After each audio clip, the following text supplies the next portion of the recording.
नमस्कार साथियों, आप सबका पुनः स्वागत है श्रद्धा वेद पुराण में। तो आज हम लोग डिस्कस करेंगे श्रीमद् भगवद गीता अध्याय 4 श्लोक अर्थ 41। इससे पहले हम लोगों ने अध्याय 1, 2, 3 के सभी श्लोक अर्थ सरल हिंदी भाषा में दोनों ही चैनल श्रद्धा वेद पुराण, श्रद्धा एस्ट्रो ज्योतिष में अपलोड कर दिए हैं। आप में से कोई भी व्यक्ति भगवद गीता को सरल हिंदी भाषा में समझना चाहता है, आप हमारे चैनल में आ सकते हैं, जहां आपको प्लेलिस्ट सेक्शन में दोनों ही प्लेलिस्ट माने भगवद गीता नाम से आपको वेद पुराण में और भगवद गीता सार करके आपको श्रद्धा एस्ट्रो ज्योतिष में प्लेलिस्ट मिल जाएगी। तो शुरुआत करते हैं। भगवान श्री कृष्ण अर्जुन को समझाते हुए कहते हैं, हे धनंजय। एक प्रकार से अलग अलग अर्थ दिए जाते हैं। भगवान हर बार संबोधन करते हैं तो अलग अलग अर्थ, कभी कौन्ते, कभी धनंजय।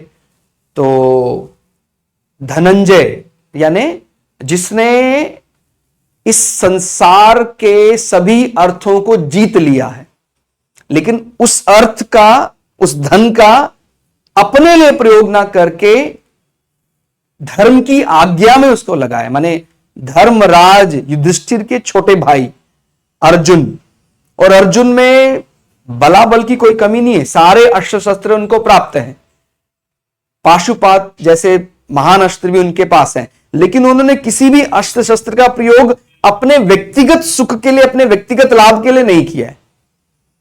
ठीक हो गया। तो बस वास्तव में कौन लक्ष्मी को अपने पास रख सकता है स्थायी रूप से? जो धर्म की आज्ञा में रहकर चलता है, जो विष्णु के कृपा पात्र है, वो ही लक्ष्मी को स्थायी रूप से अपने पास रख सकता है। और ऐसे ही यहां पर अर्जुन जो है वो युधिष्ठिर की आज्ञा के लिए धर्म युद्ध करने आए हैं, वो कोई अपने लिए सम्राट बनने नहीं आए हैं। अगर देखा जाए तो पांचों पांडवों में अस्त्र शस्त्र का जो बल था वो अर्जुन के पास सबसे ज्यादा था। उसके बावजूद भी उन्होंने कभी अपने अहंकार में कि नहीं मैं बनूंगा सम्राट, मैं बनूंगा राजा, ऐसा कभी सोचा विचार भी नहीं किया। सम्राट तो हमारे बड़े भाई युधिष्ठिर ही हैं, तो वास्तव में ये धनंजय तो है ही। ठीक हो गया। धन को जीतने वाले, अर्थ को जीतने वाले। ठीक हो गया। इस पूरी त्रिलोकी के, संसार के जितने भी धन बल जीतने में, इसमें बहुत बड़ा योगदान अर्जुन का रहा। आप समझते हैं, वो सम्राट राजसु यज्ञ करने में, आप जानते हैं जितने अलग अलग राजाओं को अपने अधीन करना पड़ा, और उसके बाद वो सम्राट की पदवी उनको प्राप्त हुई। तो हे धनंजय, जिसने कर्म योग की विधि से समस्त कर्मों का परमात्मा में अर्पण कर दिया है।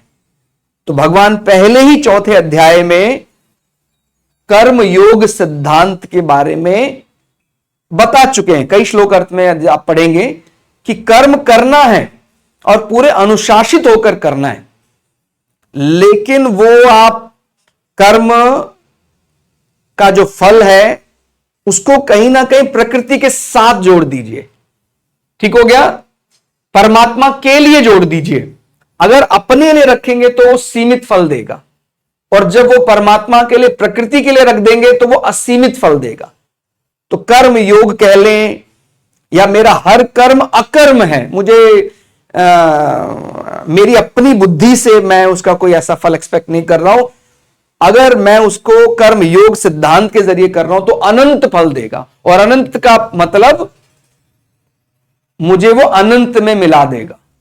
ये जो बार बार के चक्कर हैं कि भाई हर बार मुझे कौन सी योनि प्राप्त होगी, कहां मैं जाऊंगा, कभी जीत मिलेगी, कभी हार मिलेगी, ये सारे डर भय समाप्त हो सकते हैं केवल कर्म योग सिद्धांत के जरिए।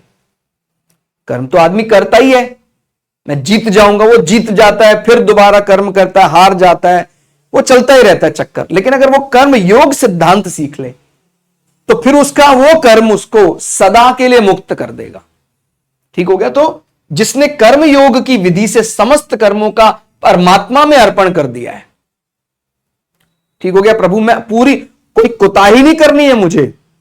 जैसे कई बार मन में आता है कि जब फल की इच्छा ही नहीं करनी है तो फल क्यों करना है? यही सबसे बड़ी भूल है। हमें फल की इच्छा वास्तव में संसार के लिए नहीं करनी है, क्योंकि हमारी बुद्धि, मन, इंद्रियां, ये सब संसार का विषय है। तो उसका कौन सा फल ऐसा एक्सपेक्ट करें हम जो संसार से परे हो? हमारी बुद्धि में वो विचार आ ही नहीं सकता है। तो जो परमात्मा के साथ मिलन वाला विचार है, उसको भी हम सांसारिक रूप से समझने का तो प्रयास करते हैं, लेकिन वो इस बुद्धि का विषय ही नहीं है। तो इसीलिए हमें ध्यान रखना है कि हम तो कहते सरल तरीका क्या? अब जब बुद्धि में नहीं आ रहा तो क्या सरल तरीका है? तो जब हम समर्पण कर देते हैं, सेवा रूप में कर्म करने लग जाते हैं, तेरा तुझको अर्पण। भाई संसार का ही विषय है, बुद्धि भी किसकी है? हम बुद्धि को भी किसका विषय मान रहे हैं? संसार का। मन को भी संसार का, इंद्रियां भी संसार की, शरीर भी संसार का। तो किसकी सेवा में लगाना है? संसार की। वो अगर हम ऐसा करने लग जाते तो फिर वो अनंत फल देता है, और वही अनंत फल हमें जन्म जन्मांतर के चक्कर से मुक्त कर सकता है। ठीक हो गया? तो कर्म योग की विधि से समस्त कर्मों का परमात्मा में अर्पण कर दिया, और जिसने विवेक द्वारा समस्त संशयों का नाश कर दिया है। तो इससे पहले वाले श्लोक कर दीजिए, आप देखेंगे हमें शंका समाधान करते रहना चाहिए। अगर किसी ने सीखना बंद कर दिया, जानना बंद कर दिया, वो तो इस ट्रैप में फंसा रहेगा। मतलब उसको केवल ये दो बातें पता है कि मुझे अर्थोपार्जन करना है, कामना पूर्ति करना, बस। वो ट्रैप में फंसा रहेगा। जबकि उसको यह समझाया गया था शुरू में कि धर्म को क्यों धारण करना है, कर्तव्य परायणता क्यों धारण करना है, ताकि मुक्ति को प्राप्त कर सके। एक दिन हमें वो धर्म, अर्थ, कामना पूर्ति सब त्यागना पड़ेगा, तब जाकर मुक्ति होगी, और वही मुख्य लक्ष्य था। लेकिन वो विवेक को उसने शून्य कर दिया।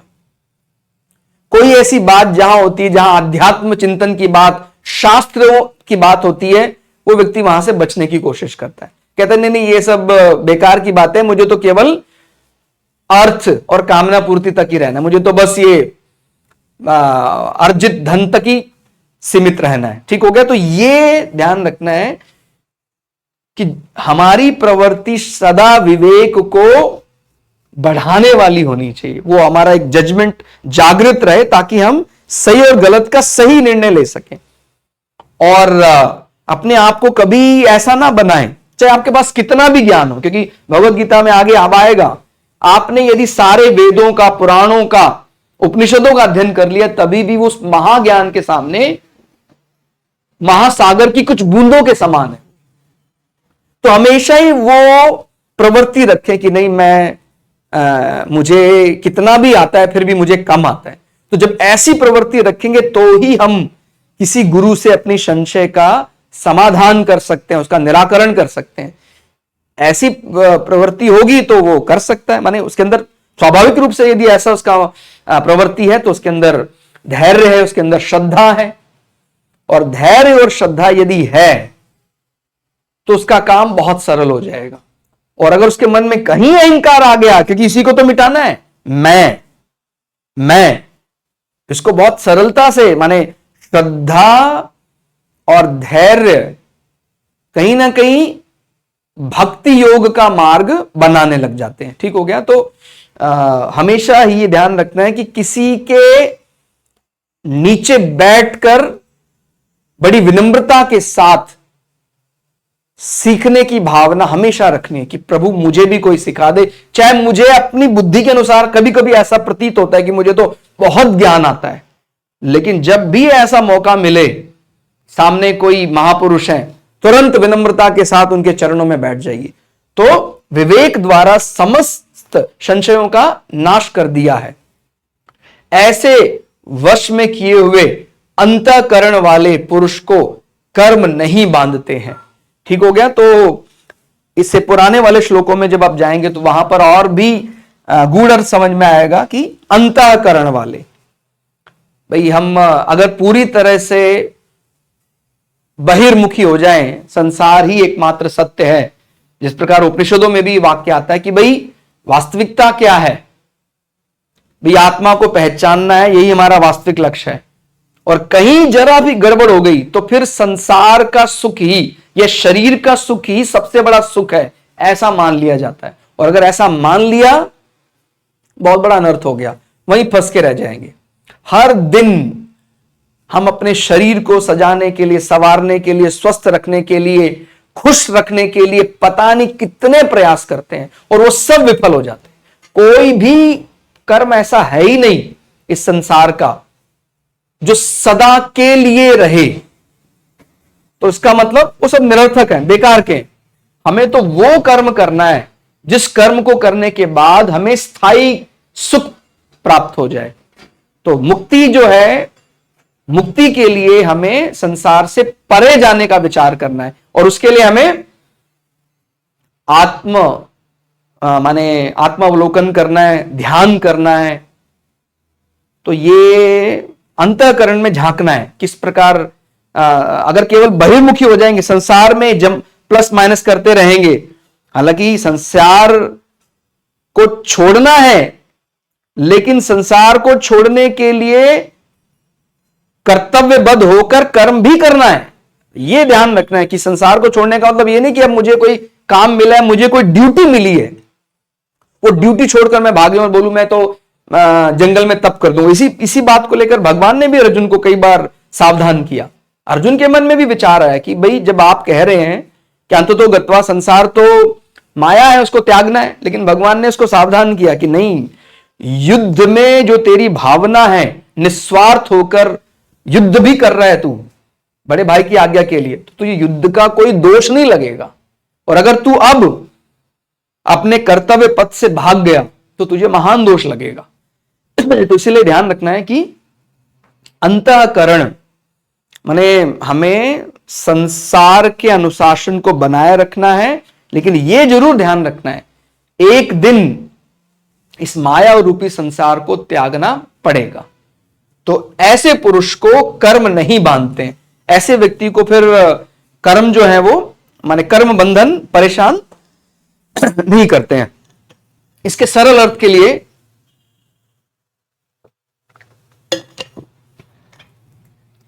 हम ये वाली पंक्तियां भी पढ़ सकते हैं। शरीर, इंद्रियां, मन, बुद्धि आदि जो हमें मिला है। कई बार हमें लगता है कि नहीं, ये तो मन तो हमारा आंतरिक विषय है, ये तो हमारा आत्मा के साथ संबंध मन का नहीं। शरीर, इंद्रिया, मन, बुद्धि आदि जो हमें मिला है, ये सब संसार से ही मिला है। तो मन भी किसका विषय माना गया है? संसार का ही है। अतः उन्हें संसार की ही ओर होना चाहिए, यानी संसार के लिए, संसार की सेवा में ही लगाना है। इनका प्रयोग संसार में सेवा रूप करना चाहिए।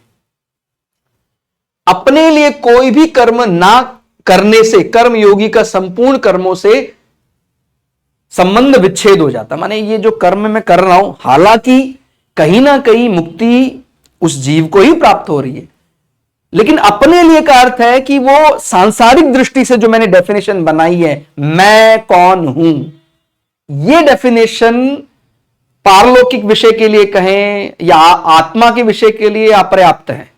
ठीक हो गया? तो वो थोड़ा सा मिसमैच कर जाता है वहां, इसलिए कोई परफेक्ट ऐसा शब्द ही नहीं मिलता है। हालांकि वो कर्म भी जो हम कर्म योग कर रहे हैं या जो अकर्म कर रहे हैं, फाइनली वो उस आत्मा को ही तृप्त कर रहा है। लेकिन संसार का कोई शब्द ऐसा है ही नहीं जहां हम, क्योंकि हम संसार में जो अपने आप को डिफाइन करते हैं, मैं ये हूं, तो हमें इससे भी मुक्त होना पड़ेगा यदि हम मुक्त होना चाहते हैं, मोक्ष को पाना चाहते हैं।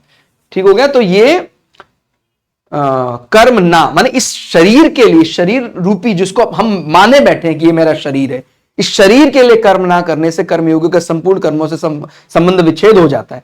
अर्थात वह सदा के लिए संसार बंधन से सर्वथा मुक्त हो जाता है। कई बार ऐसा, जैसे मैंने बोला ना, इस शरीर ही वास्तविक सुख है, तो कई बार ऐसा हो जाता है हमें अपने शरीर को तपाना पड़ता है, शरीर को जलाना पड़ता है, लेकिन उसका फल अनंत गुना होता है। और ये हम हर जगह सेवा में सीखते ही हैं। माने हो सकता है पुत्र पिता की सेवा में लगाओ और पिता अपना कर्तव्य मानकर अपने शरीर की परवाह ना करते हुए भी अपने जो उसको धर्म है, उसका पुत्र के लिए क्या धर्म है, उसको क्या करना चाहिए था, वो उसको ध्यान रख रहा है।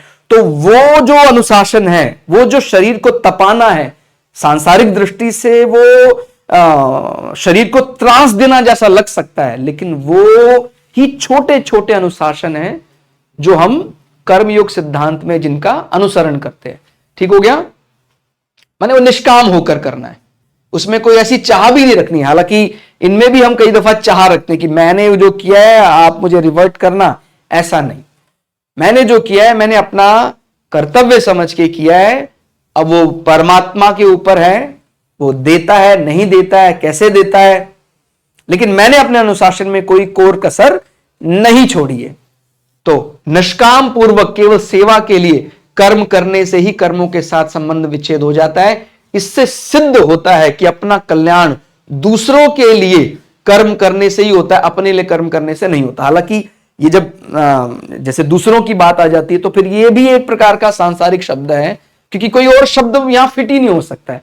एक प्रकार से दूसरों के लिए नहीं सोचना है, क्योंकि आध्यात्मिक दृष्टि से तो दूसरा कोई है ही नहीं, लेकिन यहां पर एक शब्द इसलिए रखा गया ताकि आप समझ पाए कि भाई ये जो अपना अपना मैं मेरापन जब व्यक्ति के अंदर बहुत बढ़ता है, इसको हमें हटाना है। तो यहां पर एक शब्द का इस्तेमाल कर दिया गया, दूसरे का। वास्तव में दूसरा नहीं है। जब वो वृत्ति जागृत हो जाती है तो व्यक्ति को सब अपने अंदर अपना ही दिखता है, अपनी ही कृति दिखाई देती है कि मैंने जो भी किया है वो सब मेरे द्वारा रचित है, वो सब दिखाई देने लग जाता है। बट अभी समझाने के लिए कि हाँ, जो अनुशासित कर्म करना है वो मैं मेरेपन को मार कर करना है।